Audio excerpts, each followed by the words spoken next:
Good day, ladies and gents, or should I say, trailblazers. The day has finally arrived. The Astral Express has made its stop, and trailblazers all over the world have finally arrived to the world of Honkai Star Rail.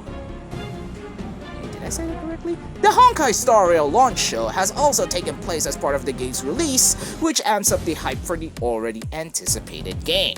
And while a lot of people are very ecstatic about this game's release, this is a huge problem for a small channel like mine. I mean, Tacked Up Symphony's second beta test is now underway, the half-year anniversary of Goddess of Victory Nike has just made its welcome. By the way, I just returned to that game for a particular celebration, and my review for Blue Archive is long overdue. Oh, there's just too much food on my plate, and I don't know where to start. Oh. Deep breaths, Asuka. Deep breaths. Needless to say, Hoyoverse Honkai Star Rail is a space adventure RPG where you take the role of a trailblazer who travels across the stars and meeting under unusual and familiar faces along the way as part of a mission to discover your own identity. At least that's the nitty-gritty of the game's overall plot. You'll visit some wonderful-looking locales that fuses both culture and technology into an interesting mix of awe and mysticism, as if the world is just trying to pull you into a magical journey like no other. But honestly, every Hoyoverse game had been like this since Honkai Impact, or to an extent, Genshin Impact, and honestly, that goes without saying. First of all, everything about this game is just well polished, and I can see that a lot of care has been put into it. Definitely worth the years of generating hype. From the graphics, to the battles, to the music, to the overall presentation, everything screams console quality. And being a free-to-play game from Hoyoverse, expectations are very high. And honestly, they succeeded, at least during the game's initial launch.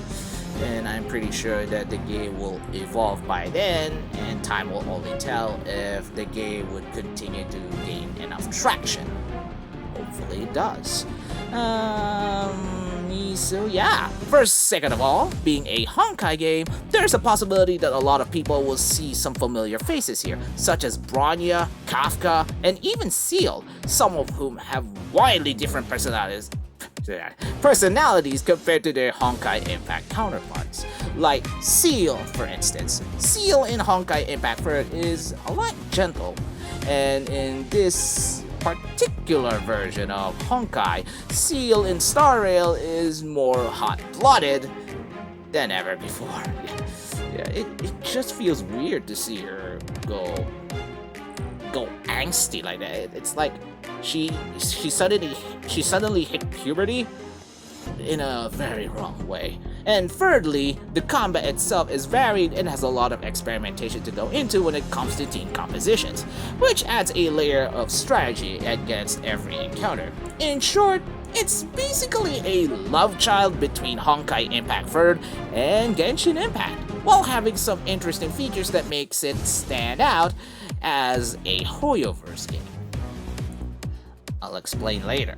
I'm going to give the battles in this game a major highlight for this review, since it's the game's strongest asset in my opinion. For battles, they take place similarly to that of Chrono Trigger or Shin Megami Tensei 4, where you can approach a foe in the overworld to trigger a battle. You can strike that opponent to give you a preemptive move while also damaging your opponent. Let your opponent catch you off guard though, and they get the chance of attacking you first. This system rewards players for smart play while also encouraging trailblazers to pick their fights carefully, as there are some opponents in the overworld have higher levels than usual, but provides great rewards if defeated. Action order is determined on speed. The greater the speed, the higher that character's action priority. Each character have two types of attacks, a normal attack and a special attack. A normal attack damages enemies, while special attacks have varied effects, whether it's about dealing more damage than usual or providing a handful of buffs that can help you in battle. Yeah, there's a lot. The player party has access to a skill gauge that replenishes whenever they use a normal attack and is consumed whenever a special attack is made. The gauge is shared by the entire party. and optimal use of the gauge can help you win battles with ease. Characters also have access to so-called ultimates. They accumulate the needed energy for such attacks by generally attacking enemies or by taking damage. Ultimates can be used regardless of turn order, so be sure to use them as soon as it's up. Like similar games in its genre, exploiting your foes' weaknesses is crucial as there are certain opponents that are weak to specific attributes or combat types as what they are indicated in Star Rail. Damaging enemies with a combat type they are weak against will greatly reduce their toughness, and once their toughness gauge, represented by the white bar above their health reaches 0, they suffer a weakness break which inflicts certain debuffs on those enemies depending on the combat type damage they took. All in all, the turn-based battles are very reminiscent to other games on its genre, while giving off unique mechanics that will make it stand out, in quotes. But other than the combat in itself, everything else that it offers are very reminiscent to other Hoyoverse titles, with a lot of elements heavily borrowed from those games, such as navigation, quest structure, and even exploration. For instance, it borrows Genshin Impact's teleport waypoints and Archon statues in the form of space anchors, which serves as your fast travel and healing hub in one. The game also borrows Honkai Impact's ambush system in Honkai Impact's open world-esque mode. But instead of killing the enemy outright, it just gives you a preemptive strike, as already mentioned before. Even the character progression system has some similar looking components, such as the Eidolon system, being reminiscent to Honkai and Genshin's level ranks and constellation systems respectively. Certain elements such as the gacha system also share similar mechanics, such as the pricing structure and the materials needed to warp, that's the term they use for summoning, for characters, which gives you a feeling of familiarity when it comes to doing gacha pulls. Environments in Honkai Star Rail range from high-tech space stations to wondrous locales that really leaves you breathless. And as of the writing of this video, there are only a handful of locations available at the moment, such as the frigid lands of Jorilo 6 and the ancient architecture surrounding Shanzhuo Luofu. Wait, did I say that correctly? Hopefully I did. Nevertheless, these fantastical set pieces will become more and more expansive as the game gets more updates, with additional locales being introduced later on, which also means more characters and more lore dumps here and there. Now I got the positives out of the way, or at least that's what I think. Now let's go to the negatives. These negatives are mostly nitpicks for me, but please hear me out regardless. So, first up, the frame rate, at least in my device, can be inconsistent at times, as some starters can be experienced every now and then. Sure, it may be because of overloaded servers, or at least I think that's the case, but it can be jarring to see certain animations skipping just because things are beyond your control. The other one is really...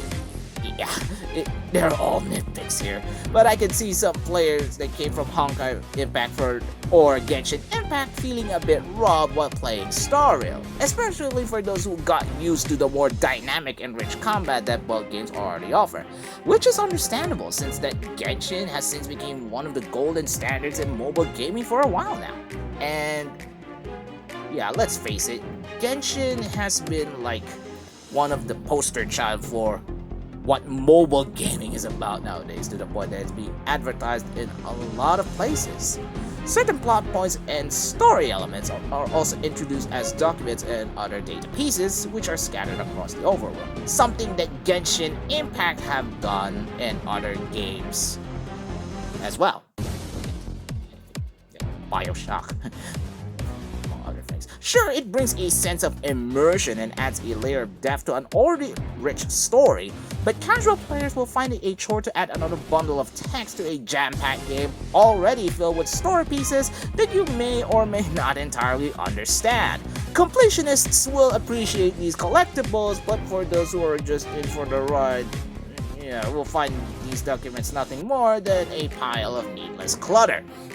Also, recording footage for this game using my phone's native screen recorder can be a bit problematic. There are rare instances that audio can be heard upon recording the footage, but most of the time, the volume just drops dead to mute. Because, I don't know, Regardless, recording footage for this game can be a pain and a needless hassle at best.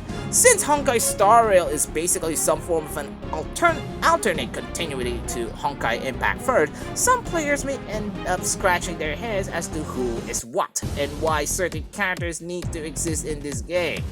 Yeah, for example, Himiko is alive in Star Rail, but a lot of people establishes the fact that Himiko in Star Rail is not the same Himiko in Honkai Impact Third, who died in the game's 9th chapter, mind you, which is sad for a lot of people. I mean, Himiko Murata is a very beloved character in both Star Rail and Honkai Impact Third, which is understandable. Sorry for the dramatic spoilers, ladies and gents. Regardless, if you want to fully enjoy the story of Star Rail, having some knowledge of Honkai Impact Third's storyline is pretty much a necessity, especially for those who are a fan of the game for a very long time.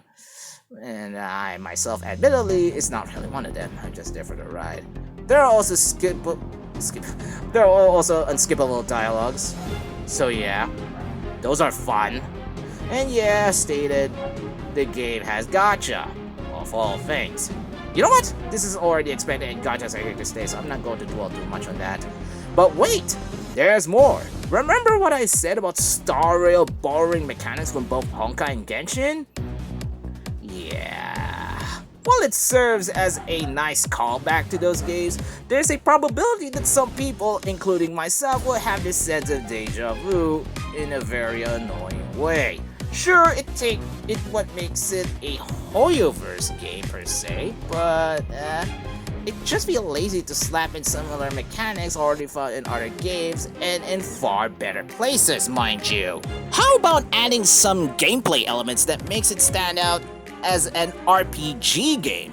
You know, like Shin Megami Tensei's press turn system or Final Fantasy's active time battle system. Heck, even the combat types and weakness breaks are very reminiscent to that of Genshin's elemental reaction system, albeit a lot more contrived. Other aspects such as the simulated universe is just basically Honkai's Elysian realm and so on and so forth. And don't get me started with the light cones and relics. Ugh.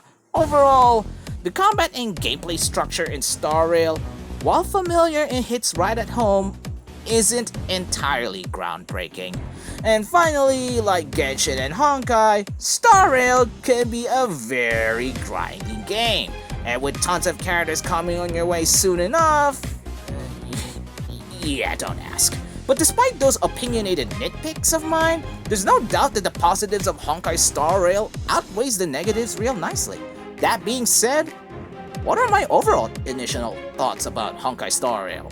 Honkai Star Rail has lived up to the hype, and the game is a testament of Hoyoverse's intention to step up beyond its existing boundaries, and it's readying itself to take on the gaming world by storm.